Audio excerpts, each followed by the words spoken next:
Hello. Okay, I am going to show you how to use some really cool tools you have access to as a part of this classroom. Um, that's my dog drinking water. Excuse that sound. What I'm going to focus on is Google Slides because you might use that a lot in this class and kids seem to really like it. But there's all kinds of other things that you have available to you. I'm actually going to use a Google slideshow to tell you a little bit about Google Slides. And this slideshow was actually created by one of our students. Some of you may know Dante Dam. And he was our technology assistant. And so he created the slideshow to teach us a little bit about how to use Google Slides and other tools. Some things to keep in mind is that, hold on one second, let me access his slide. So what I just did is push present so that you could see it big on the screen. So some things to keep in mind is that everything that you do with this tool is saved. So one thing that's cool about that is you don't have to worry about it ever being deleted. It's always saved somewhere. Every single change, every single revision, everything anyone ever does on here is saved. So that will make you feel safe that you're not going to lose anything. And then also, everything on here is shared. So because I'm going to show you, we're actually going to use a classroom email account and a classroom Google space. That anything you go on, someone else could go on it too. And what's really cool about that is you can do all sorts of fun things with your friends, assignments or projects or anything your heart desires, where you're working at your house, they're working at their house, and you're working on the same slideshow or the same project together. So that's what's really cool about it. What can be not so cool is if somebody goes in and changes something that's yours, or you change something that's somebody else's. The good news is everything's saved, so you don't have to worry about losing anything, and everything's recorded. So we can figure out what happened and why, and we'll investigate and figure out how to make it better. But keep in mind, just like if someone is in your room at your house, this is a shared room, like our shared classroom. So as long as you respect the space and you don't delete something that's not yours, or you don't add to something that you didn't already talk to somebody about adding to, then you're good. Another thing to keep in mind is when you create anything in Google, in order to remember what it was and where it is so you can see it again, make sure you put your name on it. The full name's good, because even though my name is Laura and Laura is special, there might be another Laura someday. So Laura Hyatt might be a little bit more easy to remember. And maybe the name of my project, because Laura Hyatt creates a lot of projects. So I might want to put Laura Hyatt and the name of my project. But the most important thing to keep in mind is use this to explore, innovate, and create. Don't just limit yourself to what we show you here. Make sure that you are exploring all of the tools that are available, not just Google Slides, and because there's a lot of cool stuff. So let me show you how to log on, because if you can't log on, you can't access the cool tools. To log on to Google, you are going to, it depends on the computer, so you have to be a little patient if it's the first time you're logging on. So if you're logging on in the classroom, Dante is showing you that this is what a Chromebook screen will look like. I know it's tiny, but the background might not look the same, but you'll see that there's these little boxes in the middle. Those are different Google accounts. If you don't see our account, which is H2, our classroom room number is H2, that's why it's called the H2 account. If you don't see it here, the H2 account, then you can always, he's pointing the arrow at the bottom left part of the screen, there's a little thing that says add account that you probably can't see.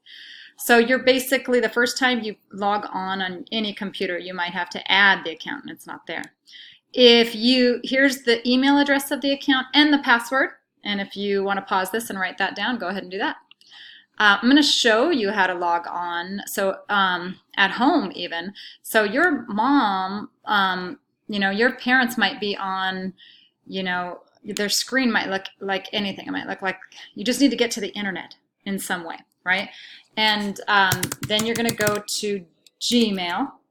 And once you're on Gmail, it may have your mom's email up, in which case you're going to have to tell her how to show you how to sign out, which would usually be in this top right corner over here. And you can sign out of the account. This one's already signed out. And then it'll go to a screen like this. And if you had already logged on, it would be here, H2 account. But it's not, so I'm going to add it. So I'm going to use another account, and I just did this a minute ago, so it's here. If it wasn't here, I would just type it in right here, h2@avison.org, because that's the email. Okay, and then I'm going to click next, and then it's going to ask for the password, and I'm going to watch show the password as I type it, and the password is Avison 2013. And then I'm going to click next. If this was the first time I did it, it would say save the password, and if I would push yes, so then you don't have to do that step again. This is our classroom, the place you're going to go, or classroom email. You're not really going to care about this page too much, but you're going to see these fancy dots in the top right hand corner. There's a little cube of dots. This is the place where it has a lot of cool tools that you might want to use in the classroom, which you can explore all of these in different ways. But the one we're going to look at is Google Slides, which is what Dante used to create the Colt project. Something I want you to keep in mind, I'm going to just put out there, is our classroom is about leadership, and we're all learners. So the fact that I'm using Dante's slideshow is in part to show you that we all teach each other. The best way to learn is to teach to somebody, one of the best ways. So what you're going to do is you can choose a template here or a blank one. So I'm going to go ahead and show you. If I chose a blank one, the first thing I'm going to want to do is name it. And what I told you to do is make sure, and that you noticed I was in the top left corner, it said untitled. So I'm going to name it Laura Hyatt, because I'm worried somebody, and I'm going to call this Google Slides, or I'm going to call, or I'm going to call it whatever project I'm working on that will help me remember what the project is. Cool project, okay? And sometimes it takes a while to think of something that will help me remember what it is. I'm just going to show you a couple of cool things you can do with Google Slideshow.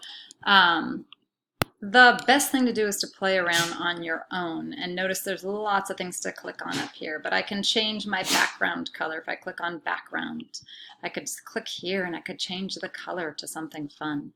I can choose an image here to put as my background, and I could drag an image from my computer, or I could go up here and search for an image. And I just searched for cat to create a cute image, and I like that cat, so I'm going to choose that image, and now my cat is back there. Always with any document you can go edit, undo, and you'll learn the shortcuts to that, and edit, redo. You can also change. I want to show you just a couple simple things. If you want to add let's say you wanted to add words to this, you can just click anywhere there's words, you can click and you can type in your own words.